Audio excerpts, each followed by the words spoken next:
En manchette aujourd'hui, EBI remet 61 000 $ afin de favoriser le développement de notre jeunesse. Bonjour à tous et bienvenue à votre bulletin d'information sur les ondes de CTRB, votre télévision locale et régionale à la belle humeur au pépitre. Aujourd'hui, le groupe EBI, donc les entreprises Berthier Incorporées, donc remettent 61 000 $ pour favoriser le développement de notre jeunesse dans la région. Grâce à l'implication de partenaires et du 24e Omnium de golf organisé par l'entreprise, si on additionne les 24 premières éditions de l'événement, c'est plus de 777 350 $ qui ont été remis au fil des dernières années.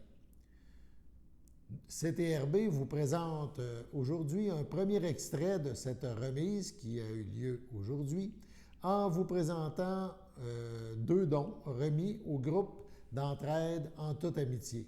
Un premier don de 8 500 $ pour les déjeuners, les collations et les sacs à dos et un deuxième don de 8 500 $ afin que les jeunes aient des dîners chauds à l'école. Étaient présents lors de cette remise Pierre Sylvestre, président de EBI, René Sylvestre, vice-président et directeur général de l'entreprise, et Michel Sylvestre, directeur développement. Écoutons la présentation faite avec Mme Linda Robillard pour les dîners chauds et par Mme Julie Tétrault, coordonnatrice du groupe d'entraide en toute amitié pour les déjeuners, les collations et les sacs à dos. Pour en toute amitié, donc prendre la photo, puis après je vous laisse la parole.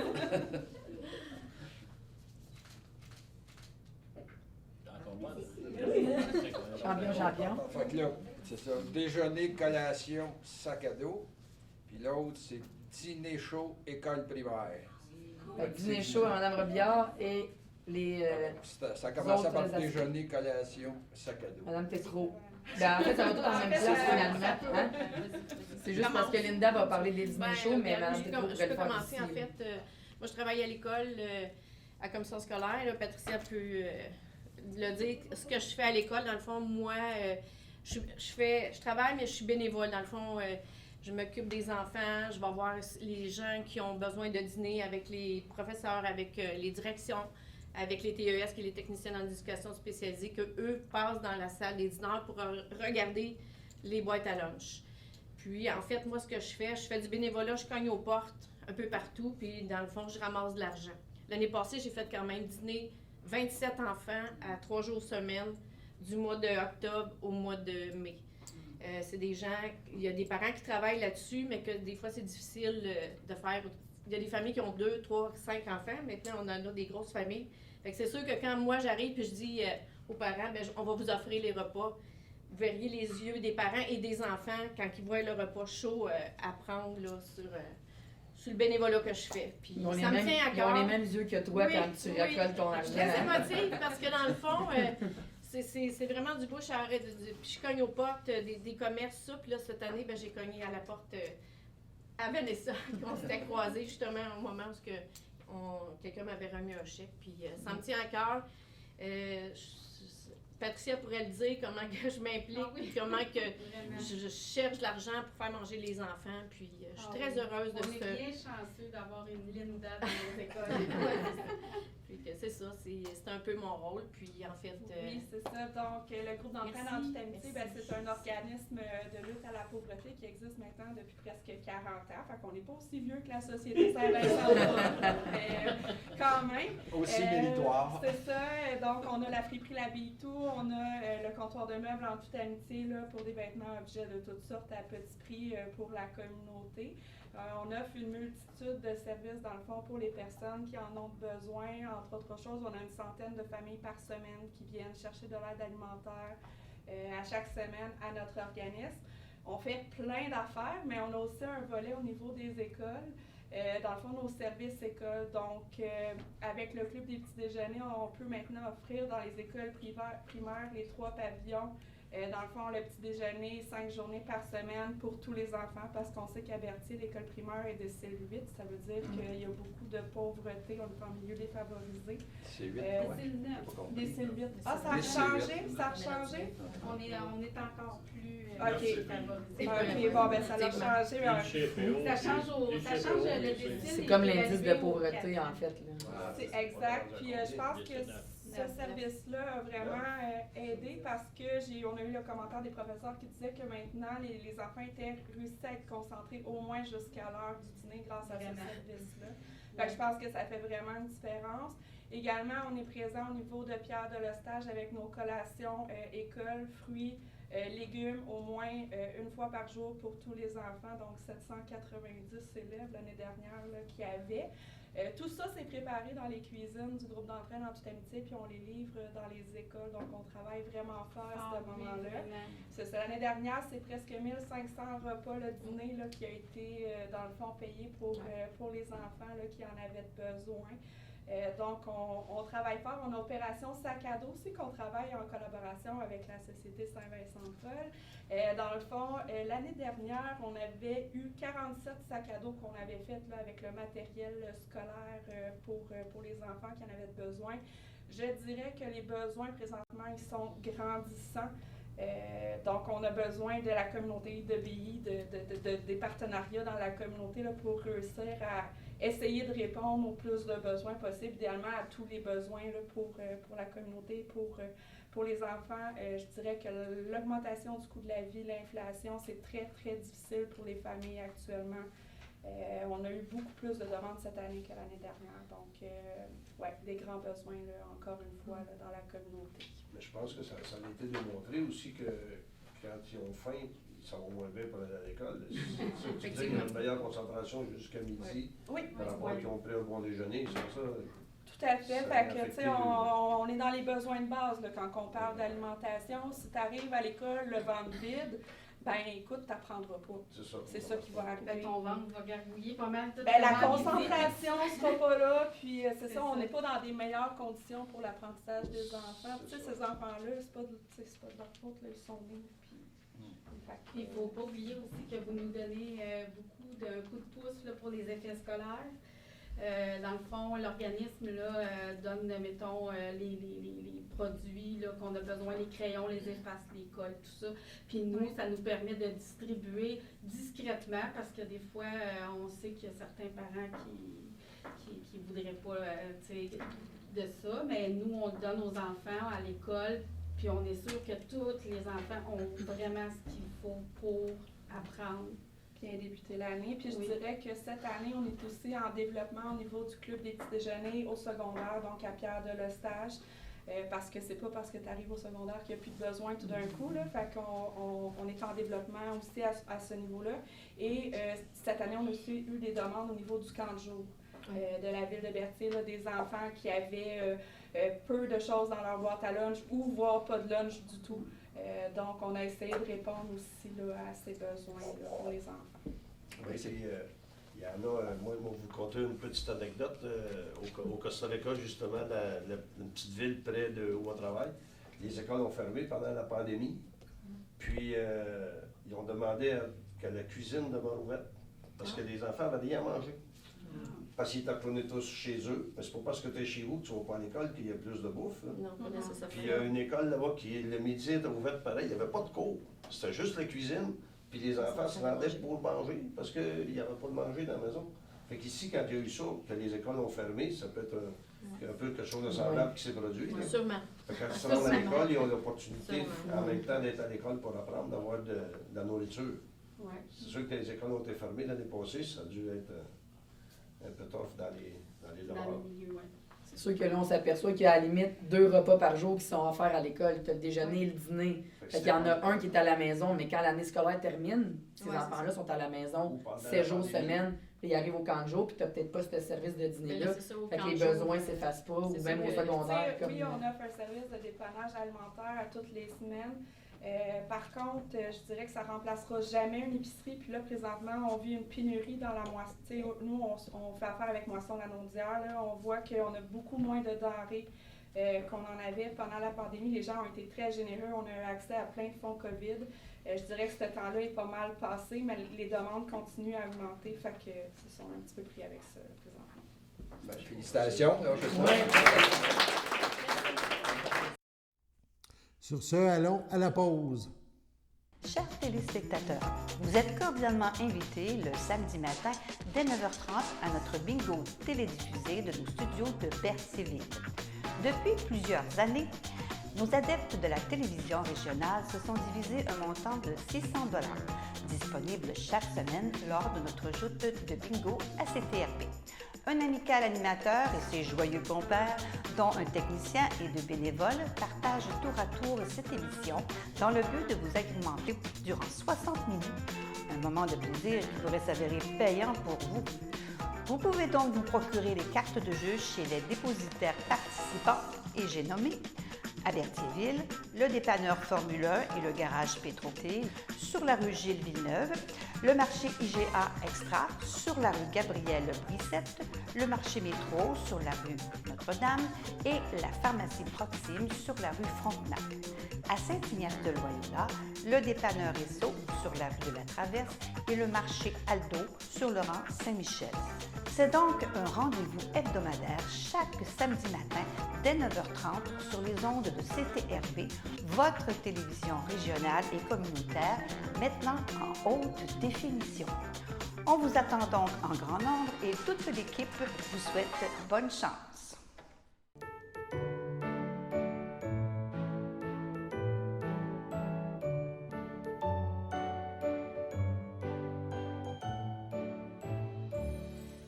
En ce 1er septembre, la FADOC de l'île du Pas désire souhaiter bonne fête à Sylvie Anctil et à Normand Drainville. C'est votre anniversaire en ce premier jour de septembre. Toute l'équipe de CTRB se joint à moi et vous souhaite un heureux anniversaire. On parle un peu de politique maintenant. Les élections provinciales qui a évidemment... La campagne est commencée et les élections s'approchent de jour en jour. C'est le 3 octobre. Amélie Drainville, candidate Québec solidaire dans Berthier, est passée à nos studios il y a quelques heures pour nous présenter la position de Québec solidaire en matière de soutien aux aînés. On écoute la... Amélie Drainville, candidate pour Québec solidaire. Bonjour Amélie. Tu me permets que je dise Amélie? Oui, Madame Drainville, je trouve ça un peu pompeux. Amélie, tu nous as envoyé un communiqué pour parler des propositions pour les aînés. Peux-tu nous dire un petit peu qu'est-ce que tu voulais nous dire à ce sujet-là? Oui, bien en fait, à Québec solidaire, pour nous, c'est vraiment une priorité présentement d'avoir un plan structurant pour lutter contre la hausse du coût de la vie. Puis en particulier, le coût de la vie qui affecte beaucoup les personnes aînées, qui sont des personnes vulnérables dans notre société. Je vais juste donner quelques statistiques qui indiquent un peu la situation ici dans Berthier. Là. Plus de 50% de la population ici dans Berthier a 55 ans et plus. Donc, on constate vraiment qu'il y a une crise imminente du vieillissement de la population dans la région. Puis, 14% des personnes aînées dans Dautrey et en Matawini vivent avec un faible revenu. Fait que c'est quand même très inquiétant. Là. 14%, c'est assez élevé. Puis, le tiers de ces personnes-là vivent seules. C'est des personnes qui sont isolées, qui n'ont pas de famille, qui vivent de l'isolement social. Puis c'est la première cause de perte d'envie de vivre, perte de repères, puis les pertes d'autonomie suivent souvent le fait qu'on n'a pas d'entourage social qui nous stimule. Ça, moi, ça m'inquiète beaucoup. Je trouve ça vraiment triste. J'ai pas envie que les personnes aînées ici, dans la circonscription, se sentent obligées de déménager dans un RPA, alors que la majorité des gens me disent « Amélie, nous autres, là, on regarde ce qui se passe dans les CHSLD. On veut pas aller finir notre vie là. On veut vivre chez nous, puis on est bien dans nos milieux. Puis qu'est-ce que ça donne des aînés qui parlent de leur milieu comme un village comme Saint-Damien, Saint-Émilie, Saint-Ignace, c'est des villages qui se dévitalisent. C'est des communautés qui perdent au change parce que les aînés, moi ce que j'aime dire, c'est que c'est pas juste du monde qui sont en fin de vie et qui ont besoin de soins, c'est du monde qui ont bâti notre société puis qu'on doit leur redonner pour ce qu'ils ont donné à notre société. Puis c'est des gens qui contribuent à notre communauté, c'est des gens engagés, c'est des gens qui s'impliquent dans des comités, qui vont animer. Encore, là. Exactement, c'est des gens actifs, c'est des gens qui participent à des activités. Puis nous, à Québec solidaire, notre vision, c'est la solidarité intergénérationnelle. C'est-à-dire que moi, comme candidate de 25 ans, c'est sûr que je m'implique en politique, surtout parce que je suis beaucoup préoccupée par l'enjeu de l'environnement. Puis le défi climatique, on ne pourra pas le relever sans la solidarité de nos personnes aînées. Mais en revanche, c'est un jeu qui se joue en équipe, c'est-à-dire que les personnes aînées, moi, je regarde leur situation, la précarité dans laquelle ils et elles vivent, puis je me dis, on ne peut pas les laisser tomber. Fait que nous, c'est ça qu'on veut porter comme projet de société. Quand je vais voir les gens sur le terrain, puis ils me disent, Amélie, qu'est-ce que tu vas faire pour nous autres, les vieux? Qu'est-ce que tu vas faire? Mais moi, je leur dis, je vais bâtir une solidarité entre nos générations. Puis, ce que je propose pour vous aider, vous les aînés, c'est d'abord d'offrir un soutien pour que les gens puissent rester dans leur domicile. Mais ça, c'est difficile. Chez eux. Moi, je te dirais, cette partie-là, oui, mais c'est parce qu'on est en manque de personnel. Et rester chez eux depuis longtemps, oui, mais je vais te donner un argument, c'est parce qu'à un moment donné, tu n'es plus capable. C'est pas une question, tu sais, c'est pas une question d'offrir des services, de rester. Il y a beaucoup de maladies dégénératives, plein de choses.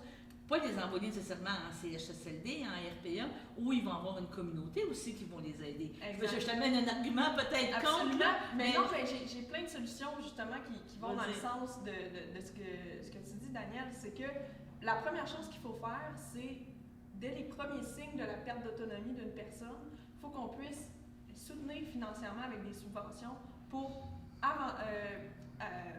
finalement aménager les maisons pour qu'elles soient adaptées à des personnes qui ont des limitations fonctionnelles. Fait que ça, c'est la première chose qu'il faut faire. Il y a déjà des soutiens gouvernementaux qui sont octroyés pour ce genre d'aménagement-là, mais c'est trop long, puis c'est pas assez d'argent qui est octroyé. Fait que nous, à Québec solidaire, on dit on va investir plus là-dedans. L'autre aspect, c'est que, on l'a vu, les CHSLD privés pendant la pandémie, ça a été une hécatombe. Oui, ça a été l'enfer. Donc, nous, ce qu'on dit, c'est que les aînés, ça peut pas rester comme un enjeu de seconde zone. Pour qu'on puisse s'en occuper de façon structurée et qu'on n'en laisse pas tomber un seul, on va ramener ça dans le giron public, on va nationaliser nos CHSLD privés. Ensuite, ce qu'on dit, c'est que pour les aînés qui ne sont pas capables de rester dans leur milieu de vie parce que, leur état de santé se détériore, mais au moins, donnons-leur un milieu de vie qui va être agréable, que ce soit par... Nous, dans le fond, notre modèle de logement pour les aînés, c'est vraiment des logements à but non lucratif, c'est-à-dire que ce soit des coops d'habitation ou des OBNL gérés par la communauté. C'est ce modèle-là qu'on souhaite mettre de l'avant pour les habitations, pour les personnes aînées. Puis on veut en avoir plus dans notre région parce que là, ce qui se passe, c'est que présentement, les aînés, que ce soit dans le nord, en Matawini ou ici, dans Dautré, ils se rapprochent de Joliette pour aller dans les RPA proches de Joliette pour se rapprocher de l'hôpital parce qu'ils n'ont pas de services et de soins de santé à proximité de chez eux. Nous, on a deux solutions pour éviter cette dévitalisation de nos régions puis de déraciner les aînés alors qu'ils veulent vivre où ils ont toujours vécu. Notre solution, c'est d'avoir des CLSC qui sont ouverts 24/7. On va faire une communication plus large là-dessus éventuellement. Puis, on a la proposition de renverser comment on finance présentement des soins aux aînés. C'est-à-dire que présentement, 70% de notre argent public qui va aux soins aux aînés va dans les CHSLD, puis 30% seulement va dans les soins à domicile. Nous, on souhaite renverser ce pourcentage-là. C'est d'ailleurs ce que l'Association québécoise des retraités propose également. Donc, on est en ligne directe avec leur proposition. On vise le même but parce qu'ils constatent les mêmes préoccupations que nous sur le terrain. Donc, en Europe du Nord, c'est exactement ça qu'ils font. Ils investissent 70% de leur argent dans les soins à domicile, puis 30% dans les CHSLD. Donc, c'est le modèle qu'on veut proposer. Effectivement, ça va être difficile dans un contexte de pénurie de main-d'œuvre, mais ce qu'il faut se rappeler, c'est que ça fait 30 ans qu'on a des gouvernements libéraux, péquistes et caquistes qui sont en train de saccager nos services publics, qui ont fait des mesures d'austérité. Puis nous, ce qu'on se dit, après 30 ans, c'est normal que ça prenne du temps à ramasser les dégâts. On va réinvestir massivement dans nos services publics. puis dans les conditions de travail aussi des travailleurs et travailleuses du système public pour les réattirer vers le réseau, puis qu'on puisse finalement s'en sortir. Mais c'est sûr que si on ne fait jamais rien, ben la pénurie de main-d'œuvre dans nos services publics va. Passons à la pause.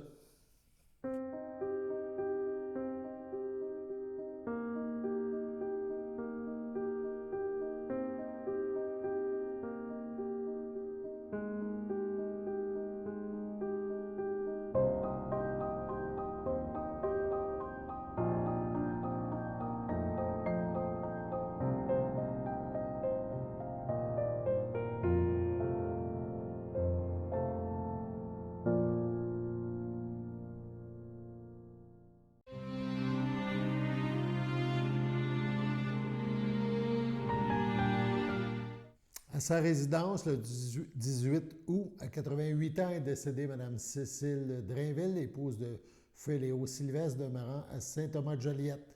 Elle laisse dans le deuil ses enfants, Louise Sylvestre, Richard Forêt, Ninon Sylvestre, Denis Sylvestre, Sylvie Normand, Alain Sylvestre, Sylvie Morneau, Yvon Sylvestre, José Mas, Marie Sylvestre, ses petits-enfants, Josiane, Marie-Ève, Valérie, Francis, Nicolas, Pierre-Yves et Jean-Philippe, ses arrière-petits-enfants, ses frères, ses sœurs, feu Thérèse Drainville, feu Léopold Lambert, Margot Drainville, feu Rosaire Clément, Rita Drainville, feu Fernand Plante, feu Monique Drainville, feu Julien Sylvestre, feu Jean-Guy Drainville, feu Betty Fournier, feu Jean-Marie Drainville, feu Cécile Destrampes, feu Régent Drainville, feu Rose-Hélène Drainville, feu Maurice Destrampes, Réal Drainville, Diane Rivard, Carmen Drainville, feu Maurice Sylvestre, ses beaux-frères, belles-sœurs, feu Maurice Sylvestre, feu Denis Savignac, Fernand Sylvestre, Solange Daigneault, feu Georgette Sylvestre, feu Corrade Gervais, Simone Sylvestre, feu Guy Robert, Jean-Noël Sylvestre, Huguette Marin,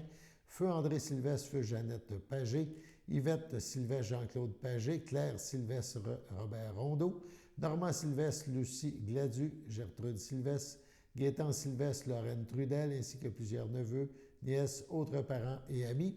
La famille vous accueillera vendredi le 2 septembre de 19h à 22h et samedi le 3 septembre dès 11h au salon funéraire Thériault, 46 rue des Érables à Saint-Thomas.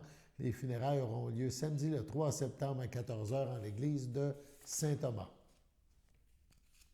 Au CHDL de Saint-Charles-Borromée, le 20 juillet, à 88 ans, est décédée Mme Florence Ducharme, épouse de feu Bernard Plante, demeurant à Berthierville. Elle laisse dans le deuil ses filles Marielle Plante, Guy Tarte, Ginette Plante, Jean Darvaux, Ghislaine Plante et Carole Plante, ses 8 petits-enfants, Sébastien et Geneviève, Marie-Pierre, Alex et Caroline, Mathieu, Michael et Maxime, ses 7 arrière-petits-enfants, sa sœur et ses belles-sœurs, Fernande Ducharme, Micheline Plante, feu André Mousseau, Jeannette Plante, feu Marcel Dagenet, ainsi que plusieurs neveux, nièces, autres parents et amis. La famille vous accueillera samedi le 3 septembre dès 9h30 au complexe funéraire Thériault, 741 Notre-Dame à Berthierville. Suivra une liturgie à la chapelle du complexe à 11h30. Madame Ducharme sera inhumée au cimetière de Saint-Thomas le même jour. Au CHSLD Le Château, le 24 août à 89 ans, est décédée Mme Sylvette Latour, épouse d'Albert Saint-Martin, fille de feu Elphège Latour, de feu Donalda Guévremont de Saint-Ignace de Loyola. Elle laisse dans le deuil, outre son époux, ses enfants, Guylaine Saint-Martin, Pierre Sicotte, Marc Saint-Martin, Nathalie Péloquin, Denis Saint-Martin, André Aubin, l'ayant précédé son petit-fils Pierre-Étienne. Elle laisse ses petits-enfants, Josiane, Vincent, Emmanuel et Olivier, ses 3 arrière-petits-enfants, Juliane, Ludovic et Clara, ses frères, beaux-frères et belles-sœurs, Michel Latour, feu Diane Valois, Normand Latour, Donald Latour, Chantal Thibault, Roland Latour, Jocelyne Blette, feu Yvon Latour, Maurice Cournoyer, feu Doris Latour, feu Constant Latour, feu Fleurette Latour, le prêtre Vital Saint-Martin, Maurice Saint-Martin, feu Clairette Blais, feu Denis Saint-Martin, feu Victor Bergeron, feu Aline Saint-Martin, feu Réal Bergeron, feu Samuel Saint-Martin, feu Marie Bradley, feu Janine Saint-Martin, feu Jean Méclure, feu Virginie Saint-Martin, feu Jean-Jacques Carpentier, feu Lise Saint-Martin, feu Gilles Massé, feu Sœur Françoise Saint-Martin, plusieurs neveux, nièces, autres parents et amis.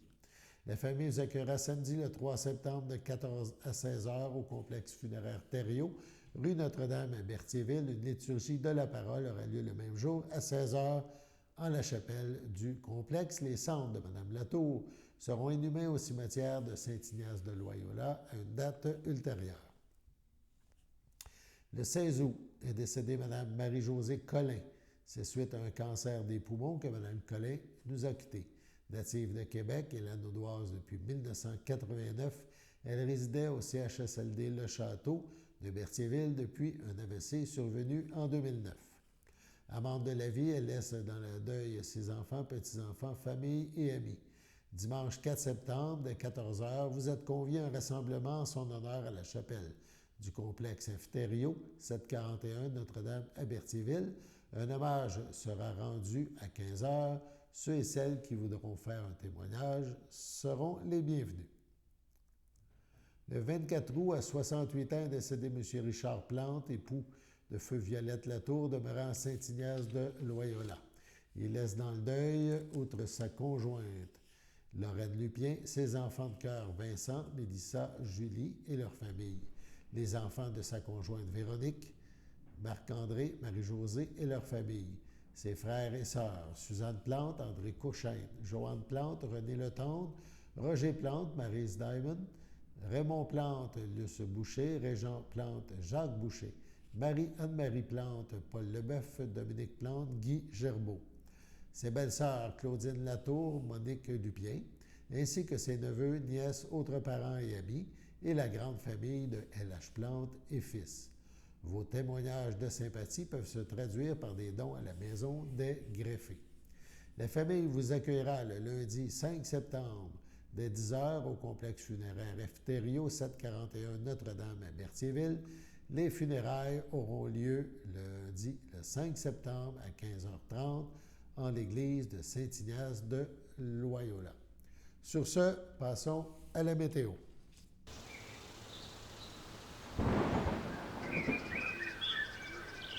Bienvenue à votre météo du jeudi. Cet après-midi, nous aurons un ciel variable, une température de 18, un temps ressenti de 18. Jeudi soir, c'est généralement dégagé. Nous aurons une température de 17, un temps ressenti de 17. Jeudi nuit, c'est dégagé, une température de 10, un temps ressenti de 9. Vendredi matin, ensoleillé avec pourcentage nuageux, une température de 13, un temps ressenti de 12. Vendredi soir, ce sera une température... vendredi après-midi, ce sera ensoleillé avec pourcentage nuageux, une température de 23, un temps ressenti de 26. Vendredi soir, ce sera une température de 23 et un temps ressenti de 26. Voilà, c'était tout pour votre météo. Sur ce, on se dit au revoir, à la prochaine. C'était votre bulletin d'information sur les ondes de CTRB, votre télévision locale et régionale, en ce premier jour du mois de septembre. À demain pour plus d'informations sur nos ondes.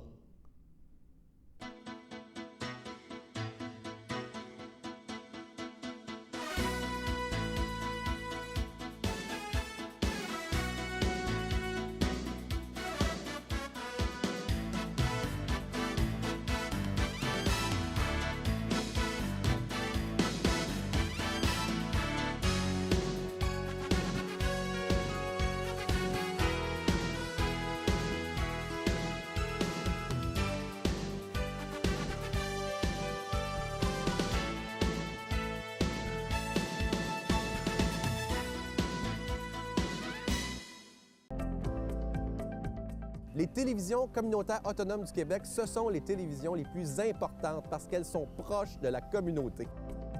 On veut encourager des gens qui parlent de ce qui nous intéresse, mais aussi qui participent au développement local.